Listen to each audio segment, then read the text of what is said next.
ශ්‍රද්ධාවන්ත වාසනාවන්ත පින්නතුනි වැරදි කාම සේවනය කියන අකුසල කර්මයේ යෙදුනොත්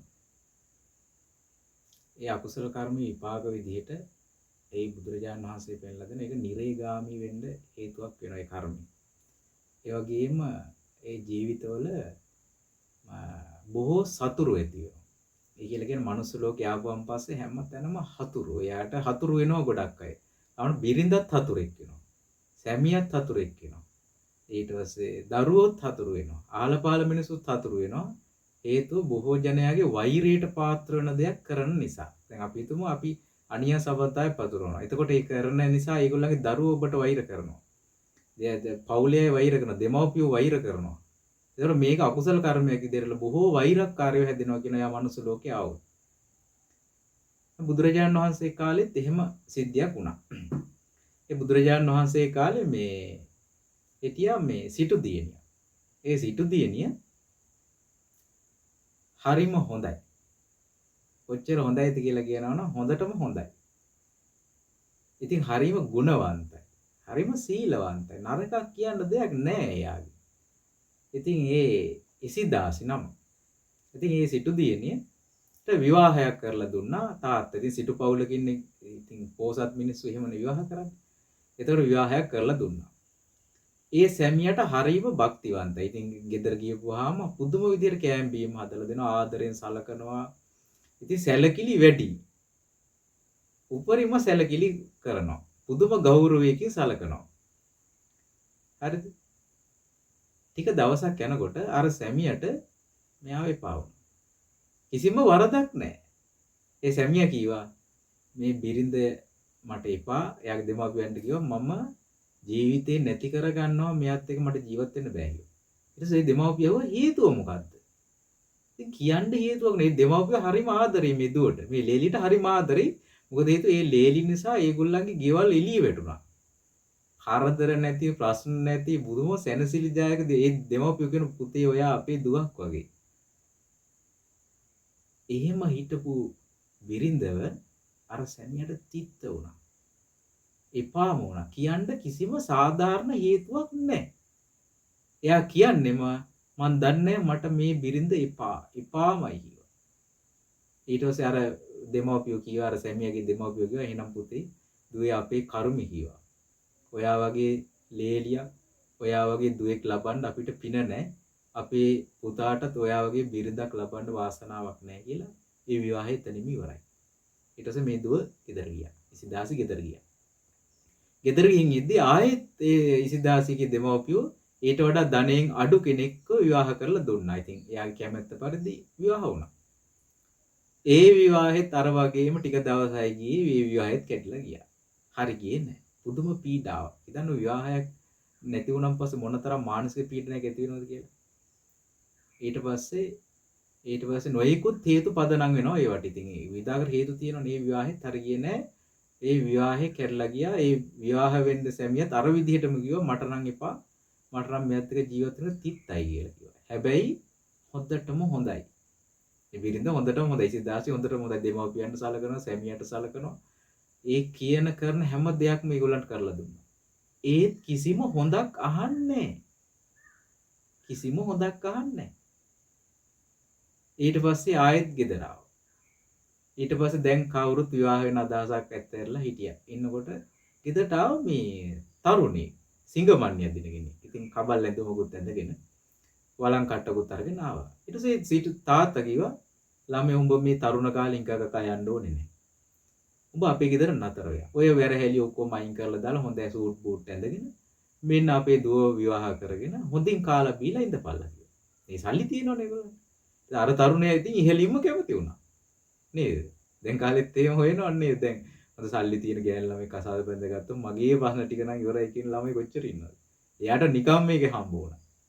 දැන් හිඟාකකා යන්න ගිහලා තරුණ කොල්ලා. ඊට පස්සේ විවාහ වුණා. ටික දවසක් හිටියා. ටික දවසක් ඉඳලා මේ ටික කාලයක් හිටියන් පස්සේ අර හිඟන කොල්ලා කියනවා ඒ කියලා කියන්නේ ඒ යාචක කෙනා දැන් සිටුවරෙක් වෙලා අනින්නේ. එයා කියනවා අර මාමට අනේ මාමෙන් මට යන්න ඕනේ කියලා. මොකටද කියලා. නෑ මං ඉස්සර වගේ හිඟක කයින්නම් කිව්වා. මගේ අර පරණ තිබ්බු ඇඳුනයි අර වලං කබලයි දෙන්න කිව්වා. මට යන්න හිඟමනේ කිව්වා. එයි කියලා. මට නම් මේ ජීවිතෙ තිත්ත වෙලා තියෙනවා. හේතුවක් කියන්නේ. මං දන්නේ නැහැ හේතුව මට මැත්ත ඉන්නේ. ඒ තරුණයා අර ධනේ අර සුන්දර බිරිඳ අර හොඳ බිරිඳ ඔක්කොම ඇතරලා වලං කට්ටක් තරම් පාරේ බහැලා ගියා යන්නේ.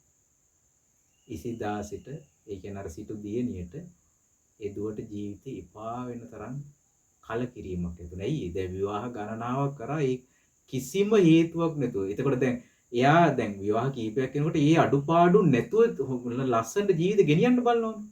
තවත් අඩුපාඩු හදාගෙන. ඒ කොච්චර කරත් එයාගේ විවාහේ අසාර්ථකම වුණා. හරිද? ඊට පස්සේ ධම්මදින්නා කියලා රහත් මෙහෙණින් වහන්සේ නම මට මතක විදියට ඒ රහත් මෙහෙණින් වහන්සේ නම ළඟ ගිහිල්ලා මේගොල්ලෝ දානයක් දෙන්න යනවා. දානයක් කියනකොට මෙයා කල්පනා කරලා එහෙනම් මම මේවා හරියන්නේ නැහැ. මම මහාන වෙනවා. මම මහාන වෙන්නේ නැල්ල මේ සසර දුකින් නිදහස් වෙනවා. අපේ මේ වගේ සංසාරයක මේ වගේ දුක් විඳ විඳා යන්න ඕනේ නැහැ. ඊට පස්සේ මහාන වුණා. මහාන වෙලා බණ භාවනා කළා. ජාති ස්මරණ ඥානය කියලා කියන්නේ පුබ්බේ නිවාසානුසුත ඥානය ඇති වුණා. අතීත ජීවිත සිහි කරන්න පුළුවන්. ඊට පස්සේ එක ඒ රහත් මෙහෙණින් වහන්සේ අහනවා මොන වගේ ජීවිතයක් නිසාද ඔබට මේ වගේ කර්කස දුක් විඳින්න ඕනේ කියලා. ඊට පස්සේ ඉසිදාසි රහත් තෙරණිය කියනවා දැන් එතුමියම බලලා බලන්න ජීවිතය ගැන. කියනවා අතීතේ ඉස්සර කාලේ මම රන් කරුවෙක් වෙලා හිටියා කියලා. හරියට අනියන් සපදතා වැරදි කාම සේවනය කරා කියලා කියනවා. අර රත්තරන් බඩු ඉල්ලගෙන ඉන්න ගෑනු ළමයින්ට අතවර කරා කියලා කියනවා. රත්තරන් බඩු ඉල්ලගෙන ඉන්න අය කරදර කරා කියනවා ඒගොල්ලන් ලිංගික හිංසා කරා කියලා කියනවා. ඒ වගේම අනුන්ගේ බිරින්දෑවරුන් සමග අනියම් සබඳතා පැවැත්වුවා කියලා කියනවා. එහෙම කරපු මම ඒ අකුසල කර්ම විපාකයක් විදිහට කියනවා නිරේ ගියා කියලා. නිරේ ඉපදිලා අනේක වූ දුක් විඳ විඳ ඒ කර්ම ගෙවුවා කියලා කියනවා. විඳෝලා ඇවිල්ලා ඉපදුනා කියනවා වඳුරු කුලේ.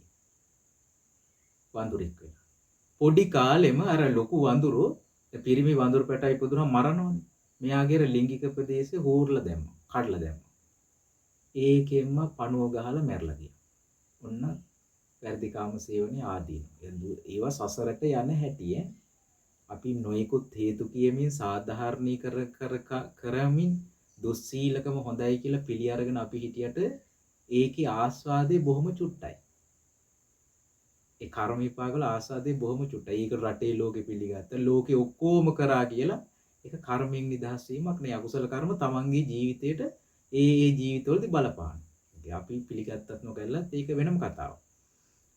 ඊට පස්සේ මෙයා ඒකෙන් මැරලා ගිහිල්ලා ඉපදුනා බූරුවෙක් වෙලා. බූරුවෙක් වෙලා මොකද කරන්නේ? බූරු වැඩ කරන්න ගියපුවා. අර ඒගොල්ලන්ගේ තියෙන මේ කෝෂ ඉවත් කරලා ලිංගික ප්‍රදේශය අයින් කරනවා සමහර සත්තුන්. ඒක අයින් කරන් පස්සේ ඒකේ තුවාලේ හොඳ වුන්නේ නැහැ. එයා ඒකෙම කුණු වෙලා ඒ බූරු ආත්මේ මැරලා ගියා. බලන්න එතකොට තමයි ලිංගික ප්‍රදේශේ කුණු වෙලා තමයි මැරුණේ ආත්ම කීපයක්. ඊට පස්සේ වෙලා උසඹය වෙලා හරක් වෙලා පුදුනා. හරකෙක් වෙලා පුදුනා. ඒත් අර ටික මුණා වැඩ කරන්න අරගොල්ලෝ අර මේ ලිංගික ප්‍රදේශයට තියෙන දේවල් අයින් කරලා ඒ විදිහට කරා. ඒකිනුත් එයා දුක් විඳලා ඒ ආත්මෙත් මැරුණා. දැන් බලන්න එයාගේ හානි වෙන්නේ කොහෙටද කියලා. එයා අර කරපු ලිංගික අතවර කාමසේව වැරදි කාමසේව අනුන්ගේ බිරින්දෑවන්ට ඒ කරපු හිංසා පීඩා ලිංගික කැමැත්තම අකමැත්තෙන් එයා කරගෙන ගියානේ. ඒ කරගෙන ගියේ එකෙන් ඒ අකුසල කර්මයෙන් හානි වෙලා දැන් එයාට බලන්න නිරේ ගිහිල්ලා ගෙවන හැම ජීවිතේම එයාට ලිංගික ප්‍රදේශේ තමයි කුණු වෙලා මැරෙන්නේ. ඔයාලා දැකලා තියෙනවද කොච්චර සත්තු එහෙම මැරනවද කියලා. බෙහෙත් කරගන්න නැතුව. කොච්චර මිනිස්සු ඒ වගේ පීඩා විඳිනවද කියලා. රෝග පීඩා හැදිලා. ඉතින් සමහර ඒවා කොච්චර බෙහෙත් කරත් හොඳ වෙන්නේ නැහැ. ඒ ලෙඩෙම තමයි මැරෙන්නේ. දැන් දැකලා තියෙනවද සමහර අය ඒ කියන්නේ වැරදි කාමසේනේ ආදී කරන්න කිය සමාජ රෝග හදාගෙන විඳවන මිනිස්සු කොච්චර ඉන්නවද? හරි. එක ඔය භයානක රෝග හැදිච්ච අය ඉන්නවා. ඊට පස්සේ මේ දැන් මෙහෙම ගියාට පස්සේ ඊළඟට යාන්තම් මනුස්ස ලෝකෙට ආවා මේගොල්ලෝ. මනුස්ස ලෝකෙනකොට ගෑණියෙකුත් නෙමෙයි පිරිමියෙකුත් නෙමෙයි. මම මේ කියන්නේ මිනිස්සුන්ට ගරහන්න නෙමෙයි. ඔයගොල්ලෝ මේව පදනම් කරගෙන මට බයින්න එපා. ධර්මයට බයින්නත් එපා, මිනිසුන්ට බයින්නත් එපා. මේ කර්මයන් කියන දේවල් තීරුම් ගන්න. මේ අකුසල කර්ම. සාමාන්‍යයෙන් අපි ධර්මයේ හද්දි වැරදියට තමයි ඒක තීරුම් ගන්න. එහෙනම් අර මිනිසුන්ට එහෙම කියන එක හරිද? ඒ මිනිසුන්ට අපහාසයක් නෙමෙයි. මේක තමයි සසරේ ස්වභාවය. ඒ කියන්නේ සියලු දෙනාම එහෙම වෙලා තියෙන්නේ මේක නිසා කියනවනේ මෙන්න මේ අකුසල කර්මයන් නිසා මේ தත්ත්වෙටපත් වෙන්න පුළුවන්. එතකොට බලන්න එහෙම කෙනෙක් වුණාන් පස්සේ එයා සමාජයේ කොතරම් පීඩනයට ලක් වෙනවද කියලා. රටේ නීති නිසා පීඩා විඳිනවා සමහර අය. දැන් ස්ත්‍රී පුරුෂ භාවයෙන් තොරව ඉපදුනන් පස්සේ යාට විවාහයක් කරගන්න බෑ. ලොකු ප්‍රශ්න ගොඩක්. එතකොට ලෝකේ නීතිමය ප්‍රශ්න වලුත් ඒගොල්ලෝ බැටරන සමාජීය වශයෙන් උත් බැට කරන මිනිස්සු hina වෙනවා, ලැජ්ජා කරනවා. එතකොට එයාට අර සම්මතයේ තියෙන තැනකට එයාගේ ජීවිතේ ඉතින් රටවල නීති වෙනක මොනවා කරගෙන ඒක උදා කරගත්තත් අර අපහාස විඳින්න තත්ත්වෙටපත් වෙනවා. ඒ ලෝකේ හැදෙන්න ඕන එකක් ඒක. මිනිස්සුන්ට කරුණාව ලැබෙන්න ඕන. හැබැයි ඒ කර්ම විපාක වල ස්වභාවයක් ඒක. ඉතින් දුක්ඛිතයි. ඒකයි මම කියන්නේ මේ දේවල් නොකර ඉන්න ඕනේ. ඊට පස්සේ ඒ ජීවිතය හරිම දුක් ඉඳලා මැරෙන සමාජයෙන් අපහාස විඳලා දුක් ඉඳලා අදටත් බලන්න කොතරම් සමාජයෙන් ඒගොල්ලන් පීඩනයක් තියෙනවා. මිනිස්සුන්ට පීඩා කරන්න එපා. මිනිස්සුන්ගේ ලිංගිකත්වයේ කුමන තරාතිරමක තිබුණත් ඒ හේතු මිනිස්සුන් නිග්‍රහ කරන්න එපා, පීඩා කරන්න එපා. ඊළඟ වතාව ඒ අකුසලයේ ඔබට විපාක දෙන්නේ.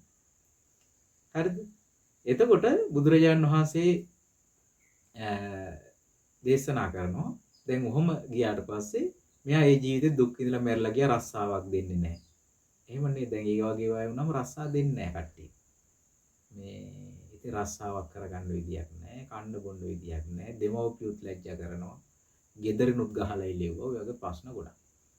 ඊට පස්සේ මෙයා මැරලා ගියා. ඊට පස්සේ මෙයා ආයෙ මැරලා ගිහින් ආයෙත් මනුස්ස ලෝකෙක වතාවක් ආවා ආයෙ. ඒ එනකොට මෙයා කාන්තාවක්. දුගී දුප්පත් පවුලක කාන්තාවක්. ඒ ගෙදර මිනිස්සු ණය අරගෙන අන්තිමට මේ ගෑනු ළමයව ණයට හිලව් වෙන්න අරන් ගියා ඒ ණය දුන්න මිනිස්සයා. දැන් කොහොමද වැඩි? ඒක සමාජ අසාධාරණයක් තමයි. හැබැයි එයාට ඒකට ලක් වෙන්න සිද්ධ වෙන්නේ එයාගේ අකුසල කර්මයක් බලපෑවා. ඒවා සමාජයෙන් දුරන් වෙන්න ඕන. හැබැයි ඒ වෙච්ච දේ මම කියන්නේ. එතකොට මේ දුව අරගෙන ගිහිල්ලා පුංචි කාලෙම අරගෙන ගිහිල්ලා ඒගොල්ලන් පුතාට බිරිඳ වශයෙන් කරලා දීලා හිටියා. එතකොට ඒ පුතාට ඉතින් තව බිරිඳක්. මෙයා මොකද කරේ? ඔන්න අර පරණ ගතිය ඇවිල්ලා මොකද කරේ? අර බිරිඳට අරියාදු කරලා ඒ පුතාගේ විවාහේ කඩලා දැම්මා. විවාහේ කඩලා දැම්මා. හොඳ බිරිඳක් හිටියේ. එයාගේ විවාහය කැඩලා ගියා. මෙයා ඊර්ෂියාවට කරා. ඒ අකුසල කර්මයයි අර වැරදිකාම සේවනය කරපුවයි ඔක්කොම ටික එකතු වෙලා ආවා. මේ ඉසිදාස කියන ජීවිතයට ආවන් පස්සේ කිසිම දවසක විවාහයක් හරියන්නේ නැහැ. ඒ විවාහයක් හරියන්නේ නැති. එයා විවාහයක් කැඩුවා. එකක් වැරදිකාම සේවනය කරා. මේ අකුසල කර්මය විපාක දෙදී කිසිම දෙයක් කියන්න එයාට හරියන්නේ නැහැ. එතකොට දැන් ඕගොල්ලෝ හිතන්න එපා විවාහ හරියන්න ඔක්කොම එන වැරදිකාම සේවනය කරපු අය වෙන්නේ නැති කියලා. එහෙම හිතන්න එපා. මම කියන්නේ මේ එක්තරා සිද්ධියක්. මේ ඕගොල්ලෝ හැම වෙලෙම මේ ධර්මයේ වැරදි තැනින් අල්ලන්න එපා. කෙනෙකුට විවාහයක් කරගෙන මේව පාවිච්චි කරලා මිනිසුන්ට ගරහන්න එපා. ඒක තමයි ලොකුම හානිය. අන්තිමට මේ මිනිසුන්ට කුසල් දියුණු කරගන්නත් බෑ, ඔබට කුසල් දියුණු කරගන්නත් බෑ කියන කාරණේ තීරුම් ගන්නත් බෑ. ධර්මයේ අල්ලන්නේ වැරදි පැත්තෙන්. දැන් පේනවනේද වැරදි කාමසේනේ ආදීන. කොච්චර දුරට මේ ජීවිත ගන්න. ඒතකොට ලිංගික හිංසා කිරීම. අනිත් අයට ලිංගික අතවර කිරීම, දූෂණ කිරීම. වැරදි කාමසේවනේ අනිත් අයගේ බිරින්දවල සැමියන්ගේ තමන් සතුට වෙන්න යාම.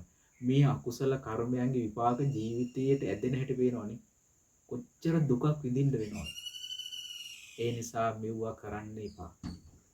මේ අකුසල් වලින් වෙන් වෙලා මේ වගේ හිත නිදහස් කරගන්න බලන්න. ඔබ මේ ජීවිතේ නීතියෙන් සමාජයෙන් සදාචාරයෙන් ඒ ඔක්කොගෙම ගැලවිලා යයි.